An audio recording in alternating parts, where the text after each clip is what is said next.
6 weeks after the funeral, a woman slides a form across the counter at a Social Security field office. She is 61. Her husband, who earned more than she did for most of their 34 years together, has been gone for a little over a month. The clerk is patient.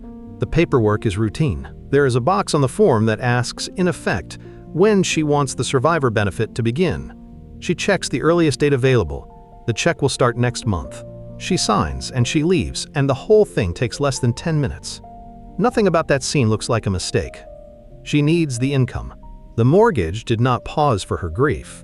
The property taxes did not send condolences. She has just spent weeks on the phone with the funeral home, the insurance company, the bank, and every one of those calls ended with money leaving her account.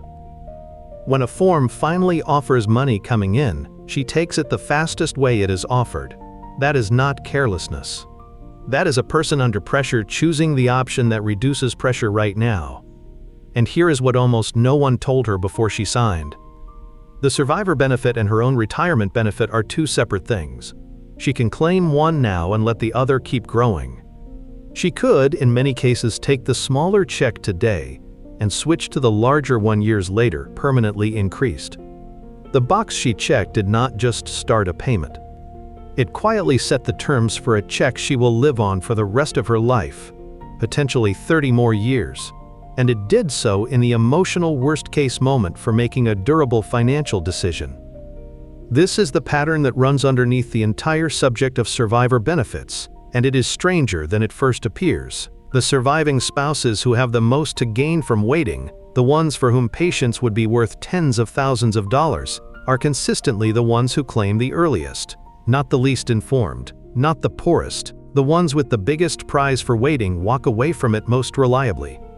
That is not a coincidence, and it is not stupidity. It is something more uncomfortable than either. The circumstances that make waiting valuable, a higher-earning spouse, a long life expectancy ahead, a real decision with real money attached, are the same circumstances that arrive wrapped in the deepest grief and the sharpest financial fear. The reward and the reflex are bundled together. You cannot separate the value of waiting from the pain that makes waiting feel impossible. The question is not whether widows make this choice. They make it every day in every field office in the country. The question is why the people best positioned to benefit from patience are the ones who most reliably refuse it, and whether anything can be placed between the grief and the signature that changes the outcome. Back at the counter, the form is complete, the date is checked, the clerk files it and calls the next number. Nobody raised a voice, nobody was misled. Every step followed the rules exactly as written. The clerk did nothing wrong, the rules did nothing wrong. And yet a 5-figure decision was just made in under 10 minutes. Say the mistake out loud, and it sounds obvious. She left money on the table. She should have waited. Anyone with a calculator could see it. That objection is too easy, and it misses what actually happened at that counter. Start with the world as she experiences it, not as a spreadsheet describes it. Her husband's income stopped the moment he died. Not gradually, instantly. The larger of the two paychecks that ran the household is gone, and the fixed costs that paycheck covered did not shrink to match. The mortgage payment is the same. The utilities are the same. The car insurance renews on the same date it always did. Half the income vanished. None of the obligations did. In that gap, a survivor benefit available next month is not a suboptimal financial product. It is oxygen. Now add what grief does to the machinery of decision-making.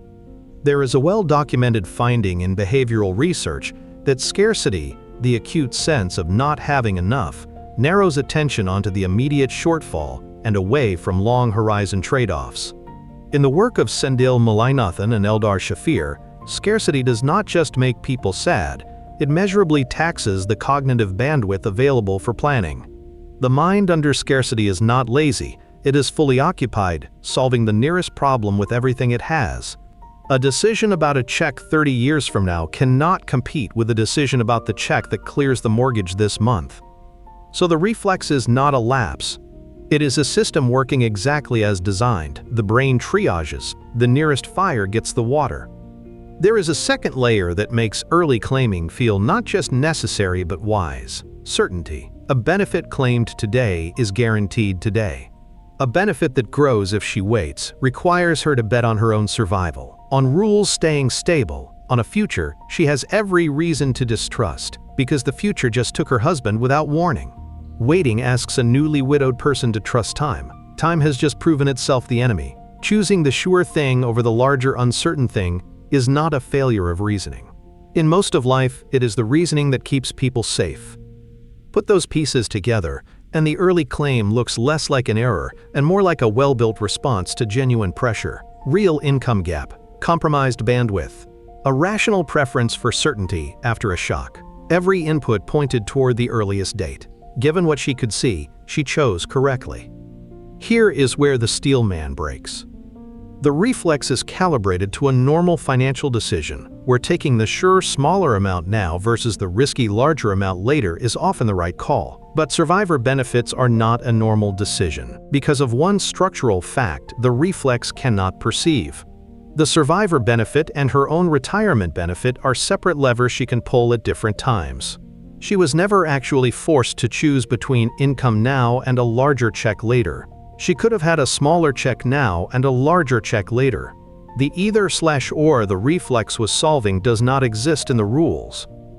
The scarcity response is answering the wrong question. It treats the choice as income versus patience. The real choice is which benefit to start and which to let grow. A sequencing decision, not a sacrifice. Sequencing does not require her to go hungry to protect her future. That is the specific thing the reflex could not see, because the field office form never showed it to her. Every instinct pointed the same way. The instinct was wrong about one specific thing it could not see. The reflex has a name in the research, and it is not weakness, it is bandwidth. Consider what the brain is actually doing in the weeks after a death. It is not idling. It is running at capacity on problems that will not wait. The estate, the accounts, the calls, the empty side of the bed. Into that fully loaded system arrives a question about a payment decades away. The question does not get ignored because the widow is careless. It gets crowded out because there is no room left to hold it. This is the part worth sitting with, because it reframes the entire mistake. The early claim is not a decision made badly. It is a decision made by a mind that has been narrowed to a tunnel, and the tunnel is doing exactly what tunnels do under pressure. It lets in the near and shuts out the far. The most careful evidence for this comes from a study most people have never heard of. In 2013, Anandi Mani, Sendil Mullainathan, Eldar Shafir, and Jiang Zhao published research in the journal Science testing what scarcity does to raw cognitive performance. They studied sugarcane farmers in India who receive most of their annual income in a single harvest payment. The same farmers were tested twice, once before harvest, when money was scarce, and once after, when it was not. Same people, same tests. The only variable was financial pressure. The result was striking. Under scarcity, the farmers performed measurably worse on tests of fluid intelligence and impulse control. The gap was equivalent to losing about 13 IQ points, or a full night without sleep. Not because poverty makes people less capable as human beings, the same person scored higher weeks later, but because worry itself consumes the mental resource that planning requires. Scarcity, the authors concluded, imposes a tax on the mind, and the tax comes due precisely when clear thinking matters most. Now apply that finding where the researchers did not. The field office counter. Grief is scarcity of a particular kind. It is not only the missing income, though that is real. It is the missing person, the collapsed routine, the sudden solitude of every future decision. The bandwidth tax the study measured with money runs at least as high when the shortage is a spouse. A woman who could have modeled a 30-year claiming strategy without difficulty 2 months earlier is now being asked to do it while carrying a cognitive load that the research says degrades exactly this kind of reasoning. The trade-off she needs to see, start one benefit, grow the other, lives entirely in the far end of the tunnel, and the far end is the part that closes first. So the reflex is not merely emotional, it is mechanical. The same shock that raises the financial stakes lowers the capacity to think through them. That is the cruel geometry of the whole situation. The moment the decision gets hardest is the moment the mind is least equipped to make it. And the two are not separate misfortunes, they are the same event. Here is what that means in practice. A widow does not need more willpower at the counter. Willpower runs on the resource that grief has already spent. What she needs is for the far-end question to be brought to her, near and concrete, before she signs, because she will not reliably reach for it herself, and the research explains precisely why she will not. The intervention cannot depend on the grieving mind expanding its own tunnel in the worst week to do it. It has to come from outside the tunnel. So the grieving mind narrows to the nearest need, but what exactly did that narrowing hide from view? What the narrowing hid was not a feeling. It was a fact. A specific, boring, load-bearing fact about how survivor benefits are structured. And it changes the entire shape of the decision. Here it is, stated plainly, a surviving spouse holds two distinct benefits, not one. There is the survivor benefit, based on the deceased spouse's earnings record, and there is her own retirement benefit, based on her own work history. These are separate entitlements with separate rules, and this is the part almost no one hears. She does not have to claim them at the same time, and she does not have to claim them in the order the form seems to imply. Contrast that with an ordinary spousal decision, where the choice really is a single lever. When both spouses are living, the rules generally force a kind of package: claim your own or claim off your spouse, whichever produces the higher amount, and you are largely locked into that comparison. Most people carry that mental model to the counter, because it is the only one they have ever seen. They assume survivor benefits work the same way: one check, one date, one irreversible pick. They do not. The survivor benefit and the survivor's own retirement benefit can be started independently, in either sequence. She can take one early and switch to the other later. That single structural difference is the door the Reflex could not see. Now make it concrete, because the abstraction is where people lose the thread. Two scenarios, same woman. Scenario 1 is the counter. She claims the survivor benefit early. Because she is claiming before her full retirement age, the survivor benefit is reduced, down to roughly 71.5% of the full amount at the earliest eligible age. Say the full survivor benefit would have been $400. Claimed early, it comes in near $716. And here is the quiet trap. She now thinks of herself as done. The decision feels closed. Her own retirement benefit, which she never touched, sits unnoticed while she lives on the reduced check. Scenario 2 uses both levers. She claims her own smaller retirement benefit early. Say it produces about $100 and lets the survivor benefit sit untouched. A survivor benefit does not grow with delayed retirement credits the way a personal benefit does, but it stops being reduced once she reaches survivor full retirement age. So she waits until that age, then switches. The survivor benefit is now the full $400, not the reduced one, $716. She trades a few lean years on the smaller check for a permanently larger one after. Line them up. In scenario 1, she locks in roughly $716 for life, starting now. In scenario 2, she lives on about $100 for a stretch, then steps up to $400, $684 more, every month, for as long as she lives. Over a 25-year widowhood, that monthly gap alone runs past $200,000 before cost of living adjustments compound on the larger base. Deepen it one turn further, because the numbers understate the real difference. It is not only the size of the check, it is which check she is protecting. The survivor benefit is the one tied to the higher earner, her late husband. That is the benefit worth insulating from an early claim penalty, because it is the larger foundation she will stand on for decades. The Reflex, by reaching for it first, spends down the exact asset that most rewards patience and preserves the smaller one that patience helps least. It optimizes backward. None of this requires her to go hungry in the meantime. That was the false premise buried in the Reflex, that waiting means doing without.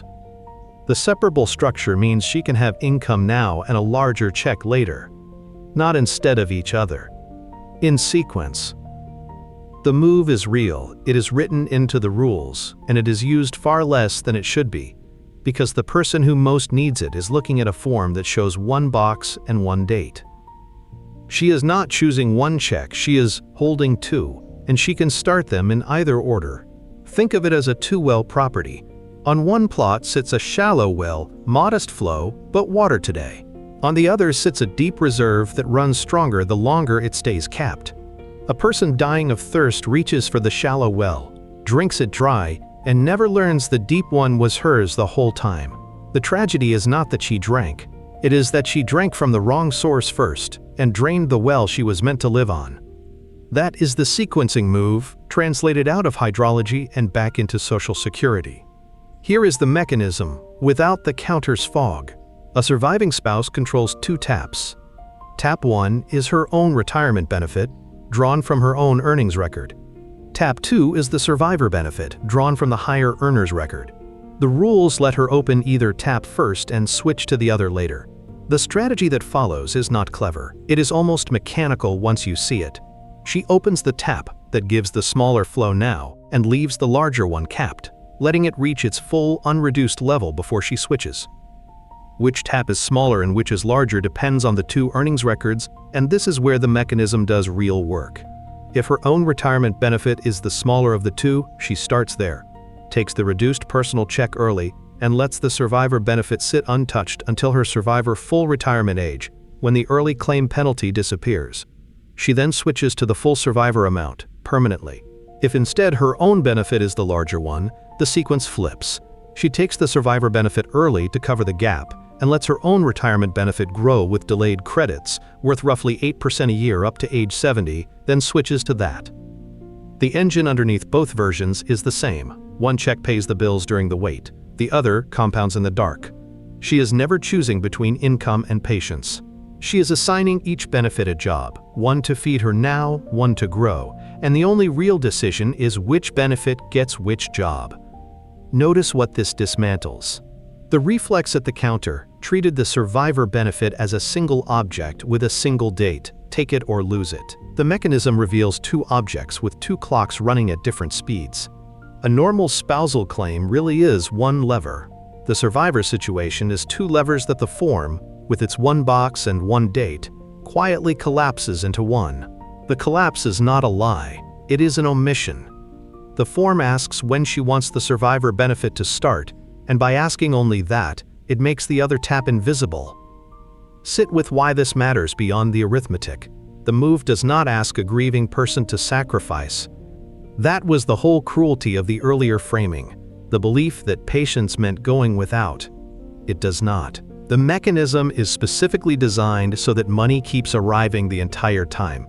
She eats, the mortgage clears, the lights stay on, and underneath that ordinary continuity, a larger check is assembling itself month by month, requiring nothing from her but the decision, made once, to leave one tap alone.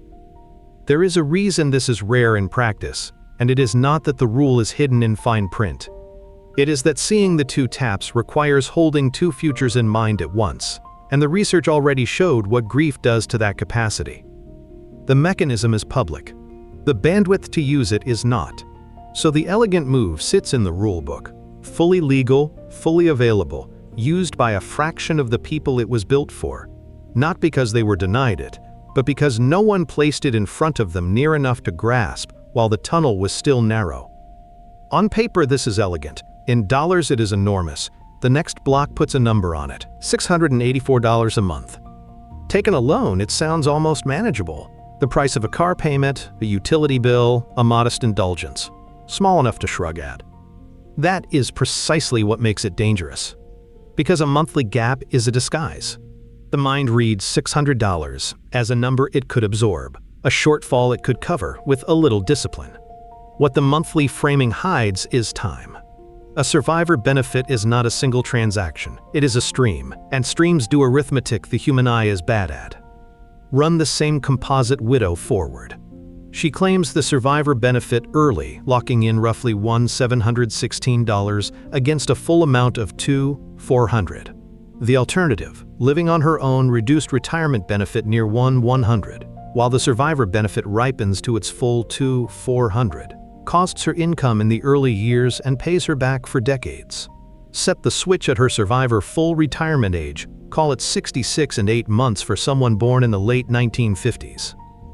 Now do the honest accounting, both directions. In the waiting scenario, she gives something up first.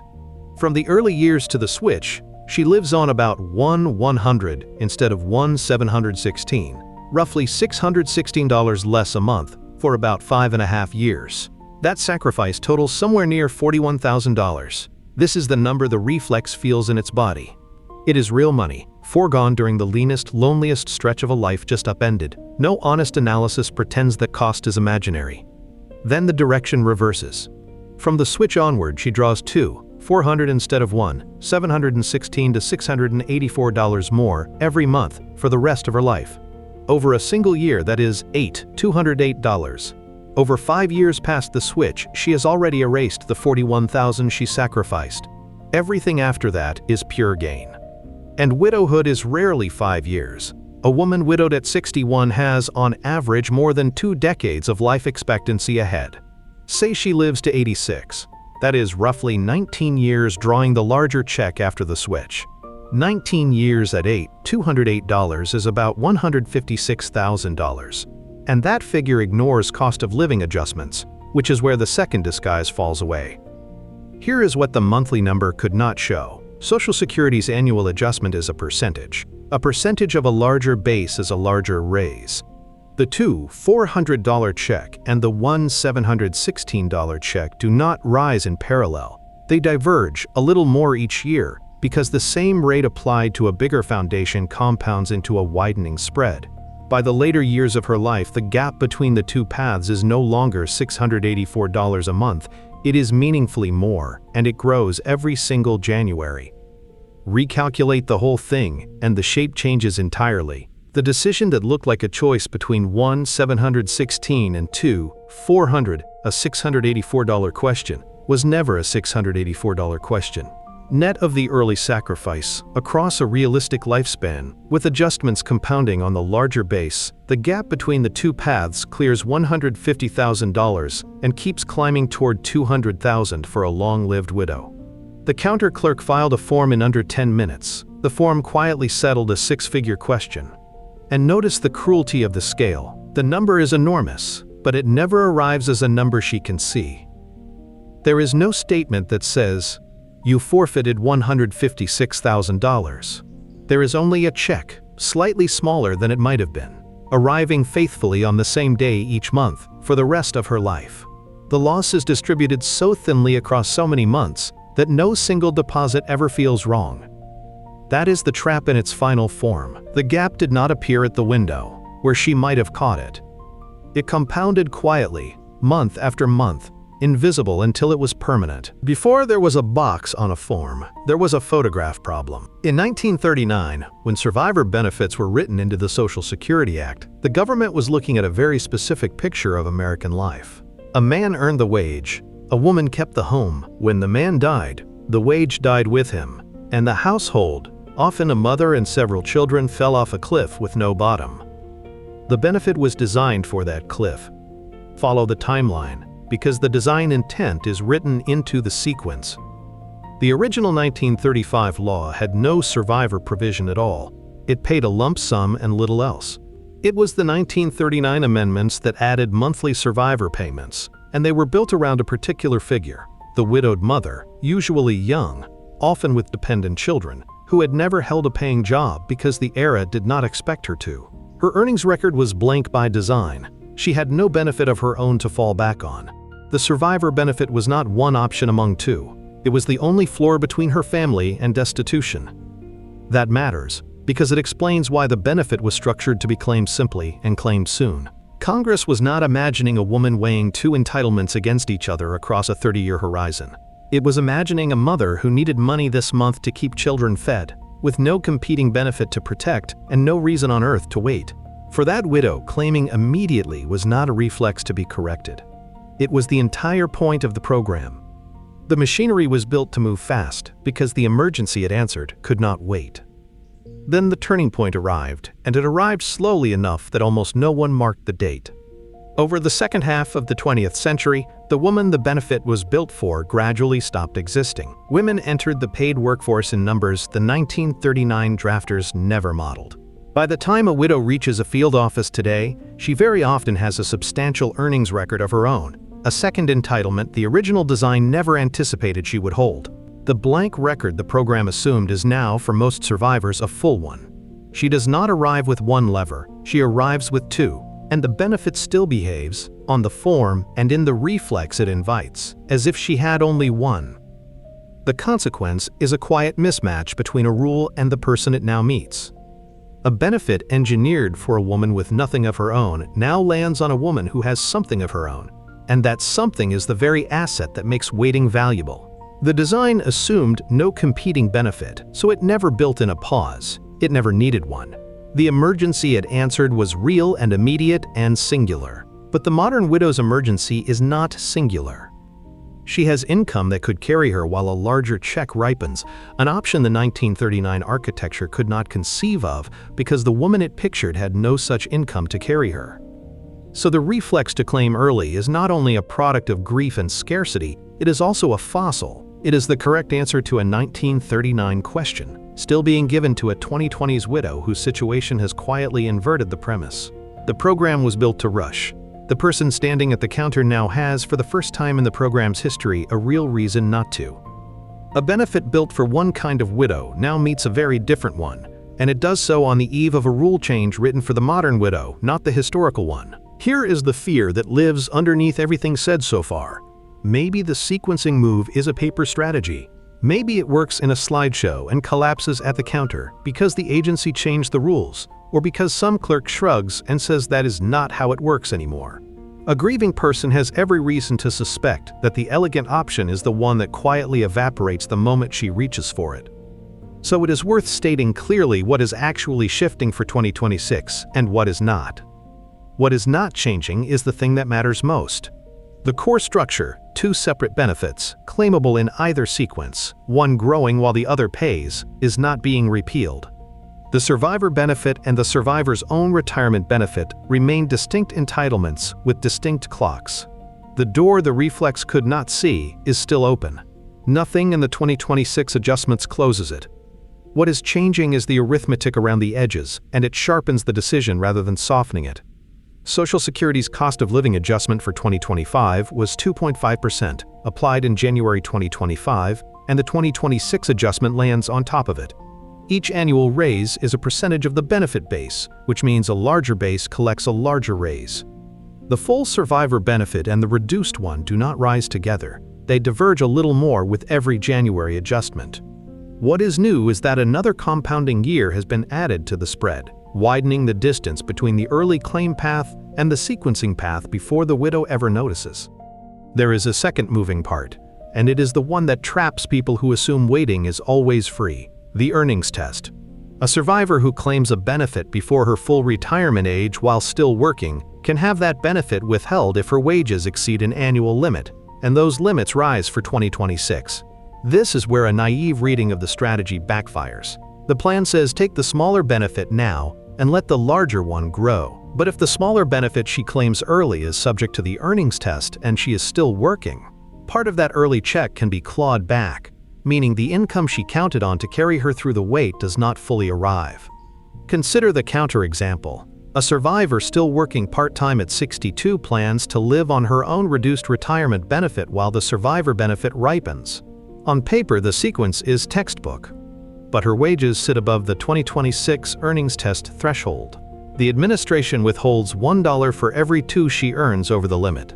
The $100 check she budgeted around shrinks in practice, the lean years get leaner than modeled, and she concludes the strategy failed. It did not fail.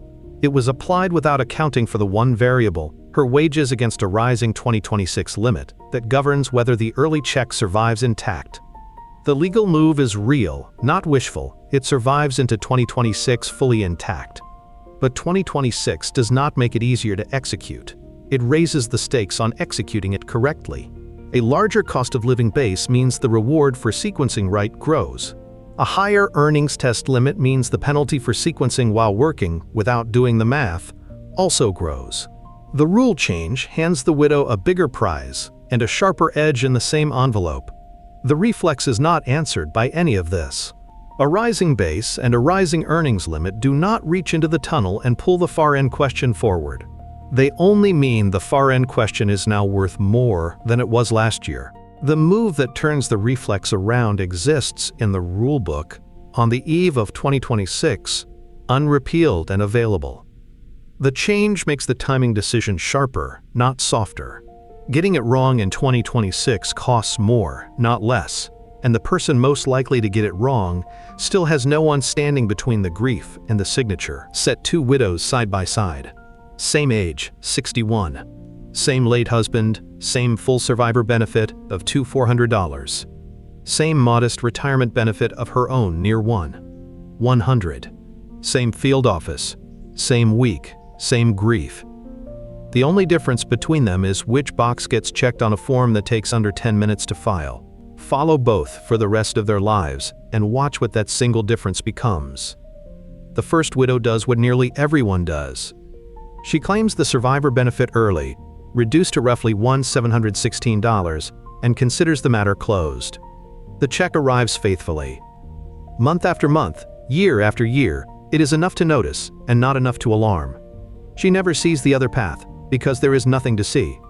A slightly smaller deposit does not announce itself.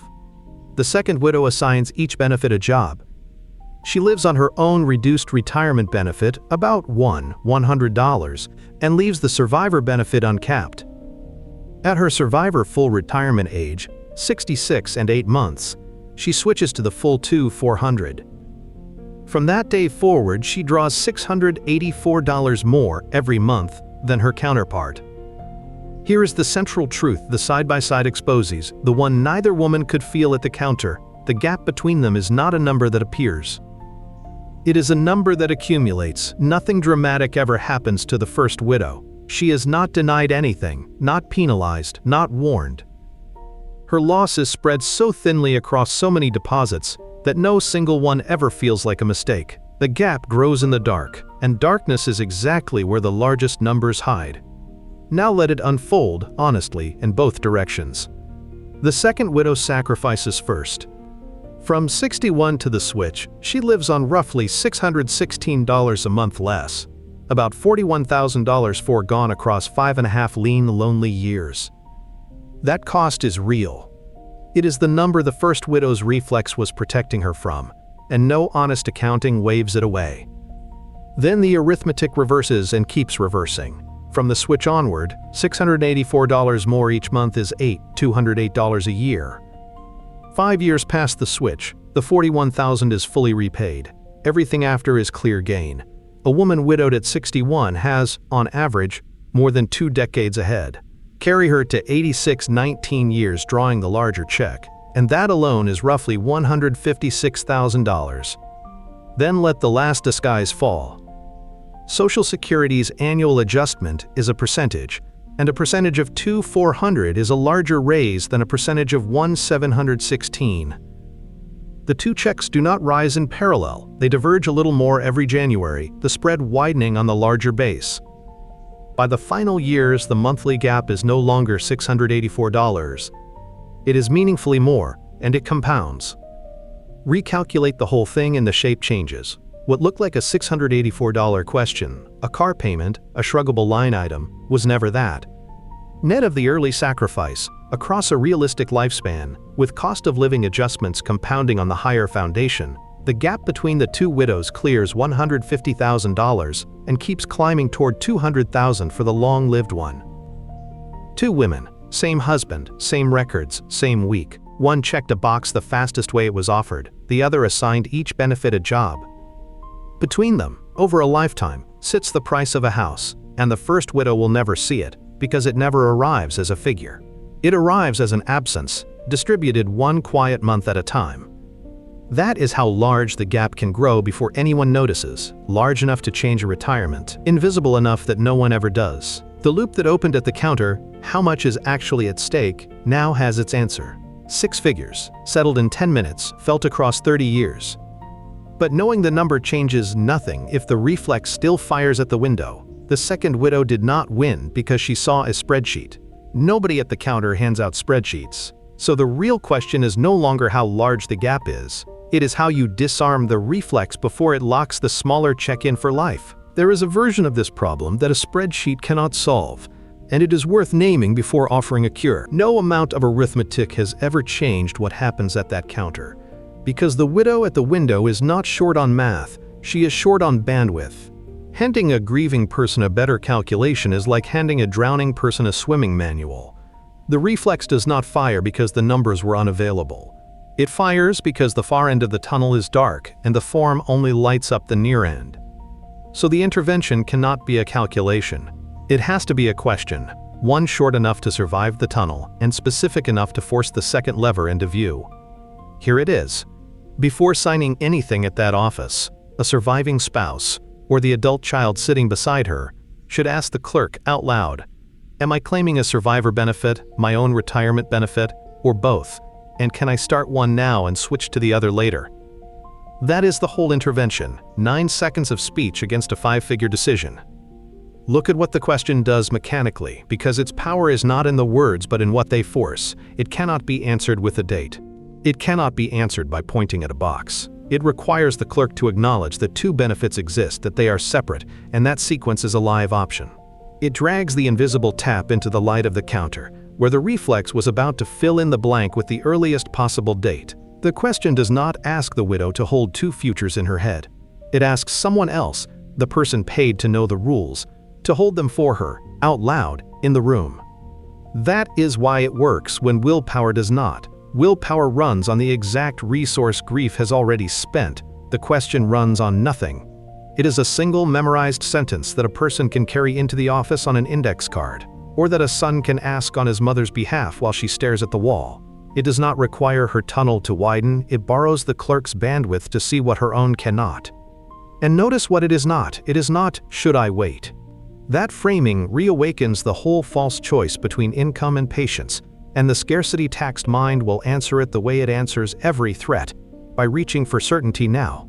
The question deliberately does not ask whether to wait. It asks whether both benefits exist and whether they can be started in sequence. It is a question about structure, not sacrifice. It cannot be talked out of its answer by fear, because it is not asking the mind to be brave. It is only asking it to confirm a fact. Sit with why something so small can outmuscle something so heavy. Grief does not make a person unable to speak 9 words. It makes a person unable to originate a 30-year plan. The intervention respects that boundary exactly. It demands nothing the tunnel forbids and everything the tunnel hides.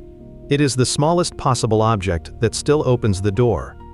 There is a reason this belongs on paper before the death, not discovered after, taped inside a file, told to a spouse in advance, written where a grieving mind will find it without having to invent it. Because the person who needs the question most is the person least able to compose it in the moment. It has to already exist, pre-written, waiting. The question is simple. The reason it works is not, and it hinges entirely on when you ask it, but what if the earliest date is the right one? The question deserves an honest answer, because a strategy that only ever says wait is not a strategy, it is a slogan. And the surviving spouses who most need to trust this framework are exactly the ones who will stop trusting it the moment it tells them to wait when waiting would harm them. There are real cases where the reflex and the correct answer are the same. Consider 3. The first is health. Picture a composite widow of 62 carrying a serious diagnosis, a condition her doctors measure in a handful of years, not decades. The entire sequencing move rests on longevity. It trades lean early years for a larger check across a long life. Shorten the life, and the trade inverts. She may never reach the switch, or reach it with too few years left to recover the sacrifice. For her, claiming the larger available benefit as early as possible is not the reflex failing. It is the math agreeing with the reflex. Waiting would hand the foregone years to no one. The second is the earnings gap that runs the wrong way. The strategy assumes one benefit is meaningfully smaller than the other, so there is a smaller tap to live on while the larger one ripens. But some widows have earnings records nearly identical to their late husbands, or their own benefit already exceeds the survivor amount. When the two levers are close in size, the reward for sequencing shrinks toward nothing. There is little to be gained by growing a check that is barely larger than the one already in hand. The elegant move becomes a rounding error, and the simplicity of claiming now carries real value of its own. The third is the case the 1939 drafters actually pictured. A widow with young dependent children may qualify for benefits that have nothing to do with retirement timing, payments tied to the children, available regardless of her age, that vanish as the children grow. For that household, income now is not a reflex to be second-guessed. It is the floor the program was built to provide, exactly when it was meant to provide it. Here is the lesson those three cases carry, and it is the opposite of what a slogan would say. The sequencing move is not a rule. It is a possibility that has to be checked against a specific life. Health, the shape of the two records, dependent children, each can flip the answer. A framework that ignored them would be just another reflex, wearing better clothes. The point was never to make every widow wait. The point was to make sure no widow claims early without knowing she had a second lever and choosing not to pull it. The real distinction is not early versus late. It is blind versus informed. The widow with the diagnosis who claims early after understanding the trade made a good decision. The healthy widow with a small record who claims early without ever hearing the survivor benefit was separable made a costly one, and their forms look identical at the counter. This is why one question can do what a spreadsheet cannot. It does not decide the answer. It only guarantees the decision is made with both levers in view, so that early claiming, when it is right, is chosen rather than defaulted into. A single sentence cannot override grief, but it can convert a blind reflex into a seen choice. And for the cases where waiting is wrong, that same question protects the widow just as fully by confirming, out loud, that early is correct for her. The rule is not always wait. The rule is never decide blind. One question separates the two. Return to the counter. Same woman, 61, 6 weeks past the funeral, the form in front of her, and the earliest date one checkbox away. This time, something is different, and it is not her grief, and it is not the rules. It is that someone, months earlier, taped an index card inside the folder her husband kept for exactly this day. On it, in his handwriting, one sentence. She does not remember composing a plan, because she never did. She only reads the card aloud to the clerk. Am I claiming a survivor benefit, my own retirement benefit, or both? And can I start one now and switch to the other later? The clerk pauses. The pause is the whole story. Then the answer comes, and for the first time the second lever exists in the room. Two benefits, separate clocks.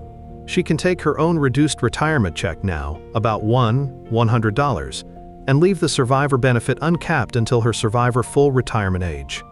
The clerk is not selling her anything. He is confirming a fact she now has the standing to hear. She still feels the pull. $1,600 next month is oxygen, and $100 is thinner air. Nobody at that counter tells her the thin air is temporary in a way her body can believe. The reflex has not vanished. It has only been outvoted by 9 words she did not have to invent under pressure. Sit with what that changes, in dollars, across the 2 lives she might now live. Claim the survivor benefit early and she locks in roughly $1,716 for life. Starting now, the closed door, the faithful check, the slow, invisible loss. Live on her own, $100 and switch at 66 and 8 months.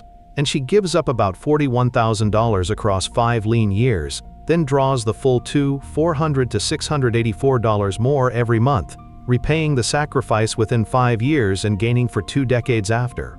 Carry her to 86 and the gap clears $150,000 and climbs toward $200,000 because each January's adjustment is a percentage of the larger base, and the 2 checks diverge a little more every year. She chooses the switch, not because she ran the numbers. Nobody at a window runs numbers through grief. She chose it because the question made the choice visible, and a visible choice is one a person can actually make. Now answer the thing this whole account has circled from the first minute. Why do the widows with the most to gain from waiting almost always claim the earliest? Because the reward and the reflex are bundled into the same event. A higher earning spouse, a long life ahead, a real 6-figure decision. Those are exactly the conditions that arrive wrapped in the deepest grief and the sharpest fear, and grief taxes the bandwidth that seeing the second lever requires.